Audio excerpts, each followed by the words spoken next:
Pertama-tama dan utama marilah kita panjatkan puji dan syukur kita kehadirat Allah SWT, yang mana pada hari ini, pada detik ini kita masih diberikannya kesehatan, tapi sertai daripada kita sehingga mampu saya nantinya akan menjelaskan dalam proses pelajaran daring, yakni dengan materi pertama praktek pengenalan alat-alat pekerjaan dasar elektromekanik dan penjelasan tentang keselamatan kerja alat tersebut.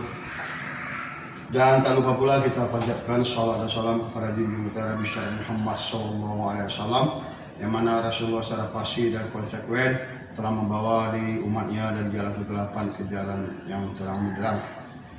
Anak-anakku sekalian, hari ini kita masuki materi pertama kita di dalam Ananda memasuki dunia SMK, jurusan pendidikan jurusan listrik atau TITL. Dan materi pertama kita di dalam praktek pekerjaan dasar elektromekanik, yakni pengenalan seluruh alat-alat yang nantinya Ananda pakai di dalam praktek ini. Anandaku sekalian, di dalam jurusan listrik nanti di lapangan akan terjadi proses penggabungan dari beberapa skill keterampilan.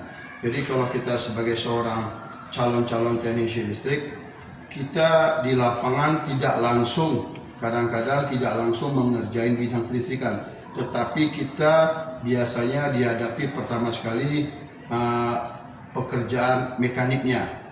Jadi oleh karena itu berdasarkan yang ada di lapangan, maka dibawalah yang ada di lapangan itu menjadi satu kurikulum bagi Ananda untuk siswa kelas 10 atau kelas 1 listrik, harus diajarkan pekerjaan dasar mekanik elektro agar nantinya di lapangan Ananda mampu melaksanakan pekerjaan elektromekanik tersebut.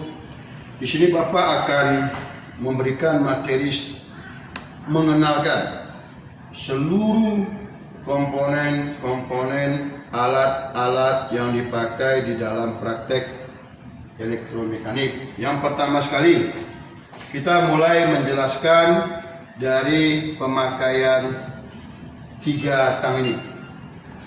Ananda lihat di sini ada 3 jenis tang, yang ini juga banyak dipakai di dalam alat-alat pertukangan kelistrikan instalasi. Yang pertama ini tang kombinasi namanya, ya, tang kombinasi. Yang ini tang potong, yang ini tang lancip atau tang mulut buaya. Pada paparan saya pada materi pertukangan alat-alat kelistrikan ini sudah saya jelaskan fungsi dan kegunaannya serta tindakan keselamatan kerjanya. Tetapi tidak ada masalahnya kalau saya ulang kembali.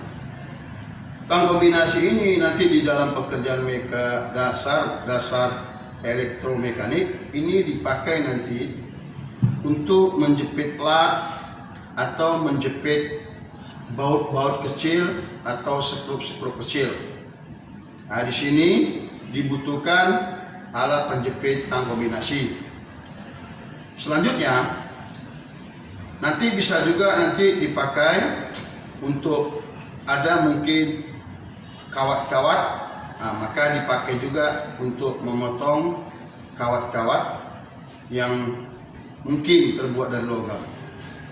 Selanjutnya di sini tang potong. Nah, di sini mungkin saja nanti di dalam pekerjaan mekanik elektro atau elektromekanik ada pekerjaan pemotongan kawat atau kabel. Selanjutnya pemakaian tang lancip atau tang mulut buaya ini dipakai untuk menjepit benda-benda atau plat-plat seng dalam ruangan sempit. Tindakan keselamatan kerja di dalam pemakaian tang tersebut, jangan pernah kita memakai benda-benda kerja ini tidak sesuai fungsi dan kegunaannya. Selanjutnya kita kembali mengenalkan tang snap ring clear. Ini bentuk tangnya, dan mungkin banyak kita yang tidak kenal sama tang tersebut karena memang fungsi daripada tang ini juga spesial. Kita lihat di sini, ya, tang ini mempunyai ujung bulat, melingkar dan mengecil pada ujungnya. Sudah itu ujungnya agak terbuka sedikit, dan apabila ditekan dia membuka. Apabila ditekan ujungnya membuka. Jadi kebalikan daripada tang-tang biasa. Kalau tang biasa kalau ditekan dia akan mengunci ke bawah. Ini enggak. Apabila ditekan dia akan membuka. Ini gunanya, ini namanya tang snap ini, atau di orang-orang teknisi dikenal juga namanya tang spi. Gunanya untuk membuka bantalan. Nah, jadi kalau ada sini bantalan, dia tarik ini keluar. Nah, dia jepit ke atas, dia tarik keluar. Jadi bantalan itu ada berada di dalam. Jadi dengan kondisinya memakai tang ini dia akan tarik ke dalam. Akan dia tarik keluar. Inilah guna daripada tang spi atau tang snap ini. Keselamatan kerjanya, ya, keselamatan kerja daripada tang tersebut.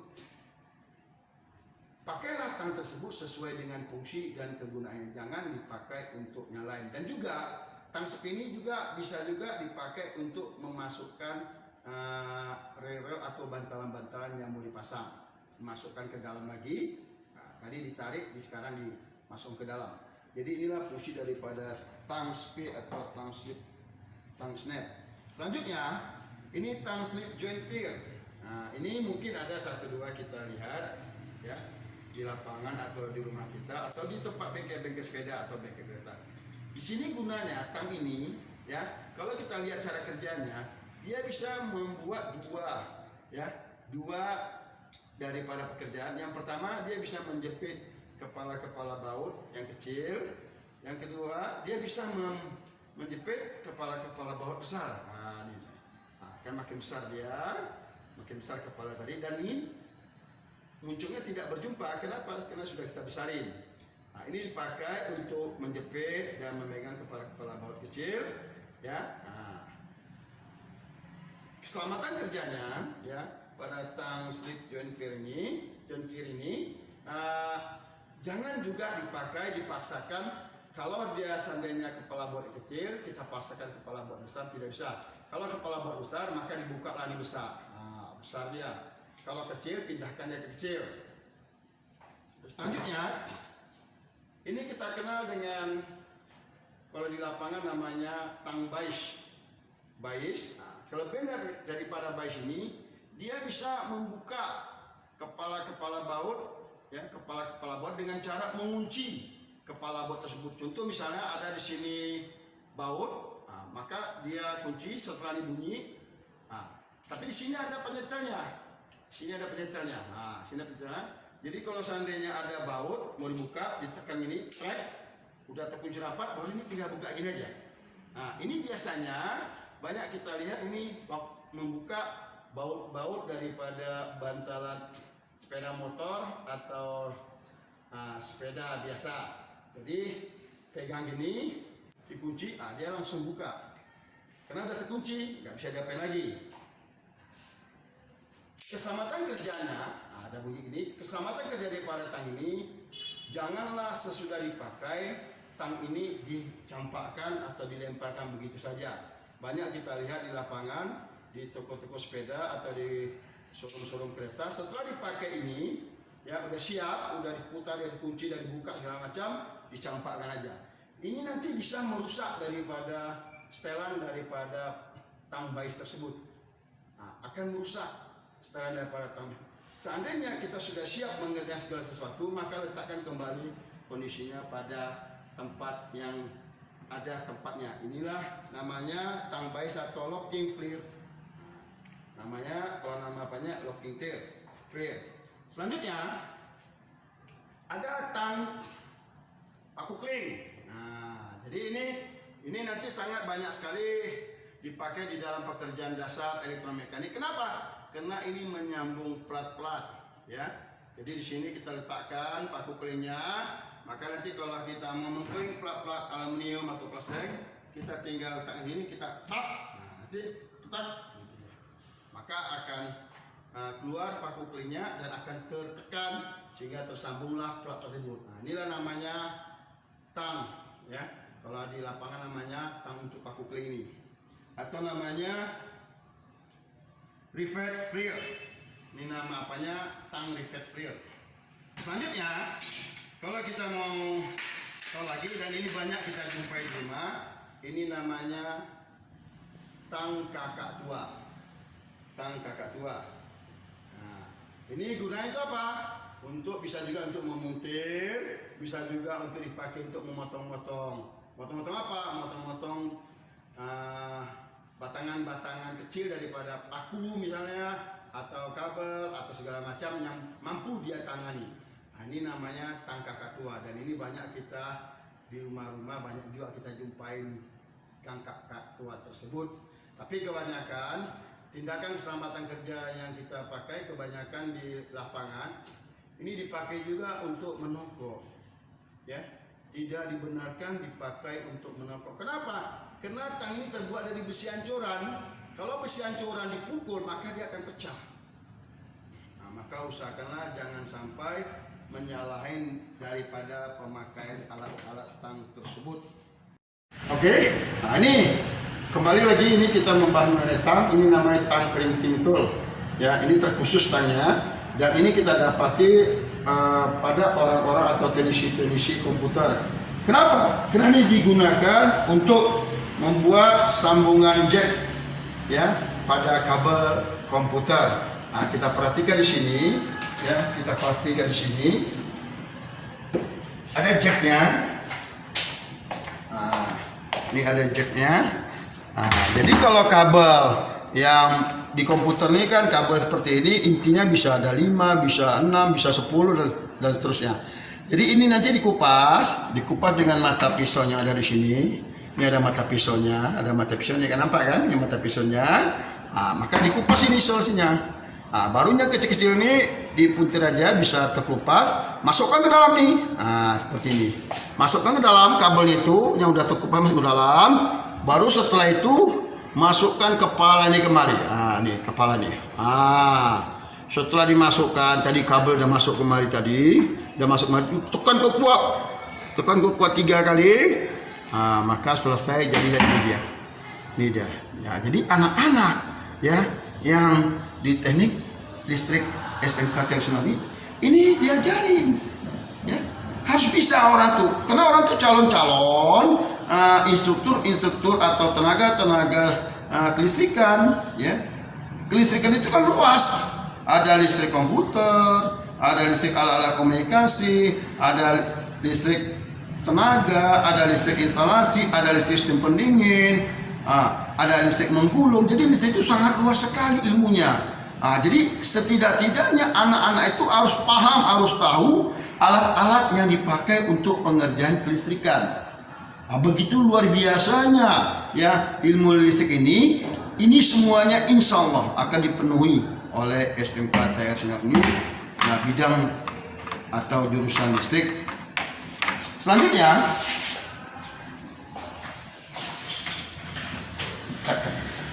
selamatan pemakaian alat crimping tool ini, ya, jangan pernah menekan-nekan, tetapi tidak ada yang bertekan, itu paling pantang.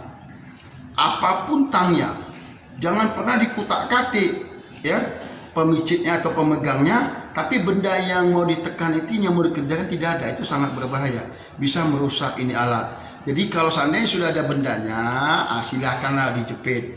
Jangan tidak ada bendanya dijepit. Ya contohnya aja seperti gigi kita. Coba Anda laga-laga gigi kita tanpa ada makanan, sakit gak gigi kita? Bisa membuat ngilu dan bisa juga gigi kita rusak. Kita mainkan gigi kita naik turun apabila ada makanan yang mau kita kunyah, sama seperti tang itu, sama seperti tang ini. Ada gini-gini kan, tapi tidak ada yang dikerjakan, ini rusak. Ya, selanjutnya setelah disiap dipakai jangan dicampakkan, nggak boleh ya. Kita lihat pemakaian obeng ya. Di sini ada obeng untuk mengerjakan kelistrikan. Kita lihat di sini. Apa beda obeng untuk pekerjaan dasar elektromekanik dengan obeng yang di dalam pekerjaan kelistrikan? Kalau di dalam pekerjaan kelistrikan, ini isolasi bantalannya ini harus tebal dan benar-benar tidak mengalirkan arus listrik. Ini terbuat dari karet tebal, ya. Sudah itu ada lebih baiknya lagi. Ini sampai kemari isolasinya, sama seperti obeng ini. Ini kalau kita lihat,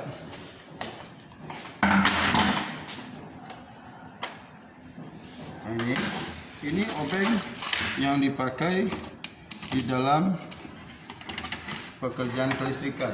Jadi isolasinya ini sampai kemari. Dan ini juga dipakai untuk elektronika sampai kemari dia.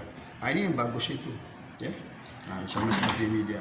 Tetapi di dalam pekerjaan dasar elektromekanik kita tidak perlu seperti itu. Yang penting di dalam pekerjaan dasar elektromekanik ini obeng itu ininya kuat, besi ini kuat. Besi ini kuat. Kenapa? Karena bisa saja dipakai untuk segala macam keperluan. Apakah dia untuk mendongkrak segala macam, memang dibutuhkan kuat. Sudah ini juga isolasinya harus kuat. Jadi di sini ada untuk tempat pemukulnya. Jadi kalau dipukul ini obeng masih kuat. Jadi di sini ada besinya. Jadi kalau besi ini dipukul masih kuat. Itulah guna daripada obeng-obeng yang dipakai di dalam pekerjaan elektromekanik. Jadi ini harus kuat. Jadi kalau ini dipukul ini tidak pecah. Tapi kalau ini nggak boleh. Ini bukan untuk dipukul, ini tidak boleh dipukul. Apalagi ini tidak boleh dipukul. Ya, nah, kalau ini boleh dipukul. Jadi obeng-obeng yang dipakai di dalam pekerjaan elektromekanik, kekuatannya itu yang diperlukan. Ya, nah, jadi dia nggak perlu sampai isolasi, nggak perlu mikmar, nggak perlu. Ya, karena dia memang mekanik itu kan tidak bertegangan. Nah, itu dia. Selanjutnya, tindakan keselamatan kerjanya ya sama, ya, seperti obeng-obeng yang lainnya. Usahakanlah jangan memakai alat tidak sesuai fungsinya. Kalau ini obengnya alur 2, maka bukalah skrup alur 2. Kalau ini obengnya alur 1, maka bukalah skrup alur 1. Selanjutnya, pada pekerjaan dasar elektromekanik ini banyak sekali nanti memakai kikir. Ya, guna kikir tersebut adalah untuk menghaluskan permukaan benda-benda logam atau menghaluskan permukaan benda yang baru dipotong oleh gerinda duduk tadi, gerinda potong duduk tadi, atau gerinda potong tangan tadi. Jadi permukaan tajam biasanya dihaluskan dengan kikir. Kikir banyak jenisnya. Ada kikir 4 persegi panjang, ada kikir setengah bulat seperti ini, ada kikir bulat, dan ada juga nanti kikir segitiga. Tapi walaupun berjenis jenisnya, namun fungsinya sama, yaitu menghaluskan permukaan benda-benda kerja. Apakah benda kerja tersebut baru siap dipotong, ataukah benda kerja tersebut memang sudah tajam dari awalnya. Selanjutnya nanti ada permukaan pelat-pelat nanti atau benda-benda besi yang tidak rata, maka dengan kikir tersebut bisa diratakan permukaan benda-benda pelat-pelat atau besi tersebut. Jadi inilah fungsi daripada kikir. Selanjutnya kikir biasanya berkawan dengan sikat baja. Guna sikat baja ini membersihkan apabila kita sudah siap mengikir, maka banyak sampah-sampah yang lengket daripada gerigi-gerigi daripada kikir tersebut. Maka oleh kawat baja, sikat baja ini dibersihkan. Maka seorang siswa apabila sudah siap mengikir, maka dia diharuskan untuk mengikat kikir tersebut dengan sikat baja agar jangan timbul karat-karat daripada permukaan kikir tersebut. Inilah guna daripada sikat baja. Selanjutnya, pada pekerjaan dasar elektromekanik ini juga banyak nanti memakai martil. Di sini ada martil. Karena kita mengerjakan pelat, maka kita memakai martil bulat seperti ini. Jadi permukaannya bulat ini dan rata. Di sini ada berbentuk bulat. Ini gunanya itu apa? Saya pernah melihat orang membuat kuali secara manual. Jadi benda pelat besi tersebut dia pukul dengan martil seperti ini, maka nanti benda permukaan besi tersebut akan membentuk lingkaran pas menjadi kuali. Hasil daripada pemukulan dengan martil bulat tersebut, tapi ukurannya agak besar gitu. Jadi di kerja pelat ini yang dipakai martil seperti ini. Namun toh ada juga kadang-kadang memakai martil tanduk, tapi tidak begitu besar peranan martil tanduk sini. Dan selanjutnya ada nanti dipakai untuk martil karet. Ini karet. Gunanya itu apa? Ini kalau seandainya di kerja pelat tersebut ada besi-besi ancuran, misalnya di ragum tuh besi ancuran. Kalau kita pukul pakai martil ini, pakai martil besi ini, maka akan pecah nanti, kita takutin. Atau pelat-pelat tersebut akan rusak. Maka adalah martil karet agar permukaan benda tidak rusak dan bantalan-bantalan ragum dari besi hancuran tersebut tidak rusak atau tidak pecah. Nah, inilah gunanya daripada martil karet. Ada lagi nanti martil kayu. Nah, di pekerjaan pertukangan itu dipakai martil kayu. Kenapa? Martil kayu ini gunanya memukul benda-benda kerja agar jangan rusak. Jadi ada 3 jenis di sini kita pakai martil. Nah, keselamatan kerja daripada martil, ya, maka yang pertama sekali pakailah martil tersebut sesuai dengan fungsi dan kegunaannya. Jangan pernah dipakai yang tidak sesuai dengan fungsi dan gunanya.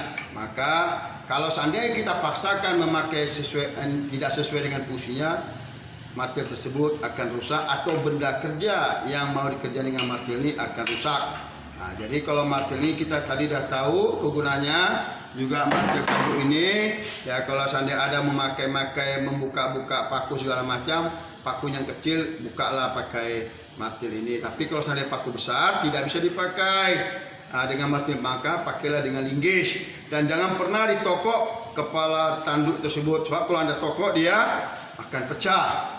Dan juga begitu juga sama ini. Jangan dipakai ini untuk mengerjakan pekerjaan daripada martil ini, tidak bisa. Jangan pula ini ditokok pakai ini, nggak bisa. Nanti ini akan hancur nih apabila dipukul pakai ini. Itulah tindakan keselamatan kerja daripada martil tersebut. Selanjutnya kita di sini juga mengenal kunci-kunci yang nantinya akan dipakai anak-anak. Yang pertama sekali kita lihat di sini ada kunci ring. Ya, kunci ring dari yang terbesar sampai yang terkecil. Kita ada satu set atau satu tas dari mulai ukuran kunci baut 22-24 sampai dengan terkecil 6 dan 7. Di sini siswa diajari bagaimana teknik cara membuka kepala baut ya yang tertanam pada bantalannya, baik yang besar baik yang kecil. Tindakan keselamatan kerjanya ini jangan dipakai untuk membuka kepala baut yang tidak cocok ukurannya. Banyak di masyarakat kita dipakai yang tidak cocok pada ukurannya, beda-beda satu angka. Maka dia paksa dia pukul ini. Memang masuk ke kepala baut itu, cuma lagi nanti rusak. Rat ini rusak. Sudah itu yang kedua ini dipakai untuk mendongkrak. Untuk menarik segala macam lah. Pakai juga untuk memukul, rusak nanti ini. Ya, jadi kunci kita ini akan rusak. Kenapa? Karena dipakai tidak sesuai dengan fungsi dan kegunaannya. Jadi di sini kita tekankan kepada siswa jangan pernah memakai alat-alat pertukangan daripada elektromekanik tidak sesuai fungsi dan kegunaannya. Ini namanya kunci ring. Selanjutnya di sini juga ada kunci pas dari mulai yang terbesar sampai yang terkecil. Ini kunci pas dengan nomor yang paling besar 22 dan 24. Ini juga nomor 6 dan nomor 7. Apa kegunaannya kepada siswa, Pak? Nanti di lapangan seorang siswa tersebut walaupun dia jurusan listrik dia harus tahu. Seandainya disuruh tukang di lapangan, Dek, tolong ambilkan kunci pas 22 24. Maka seorang siswa akan melihat ini, maka dia akan memberikan, nih Pak, kuncinya Pak. Maka dengan kebenaran yang dia lakukan, maka akan mendatangkan keuntungan pada diri dia. Seorang tukang tersebut akan senang dan akan percaya kepada kemampuan anak tersebut. Inilah fungsi daripada materi pelajaran tersebut agar siswa paham dengan kondisi di lapangan di bidang pekerjaan elektromekanik. Jadi ini kunci pas namanya. Kenapa? Dia harus pas. Dan ini juga tindakan keselamatan kerjanya dipaksa juga. Ada kepala baut yang sudah agak-agak calus, agak besar ditokok, dipaksa masuk, ditekan. Dan juga ini bisa mendatangkan kerusakan daripada permukaan kunci pas tersebut. Dan yang lebih fatalnya lagi kalau kita lihat di lapangan, pemakaian kunci-kunci ini apabila sudah siap dicampakkan gitu aja. dicampakkan. Sebenarnya tidak seperti itu. Seorang teknisi itu apabila sudah siap mengerjakan segala sesuatu benda kerja, maka letakkan kembali ke posisinya semula.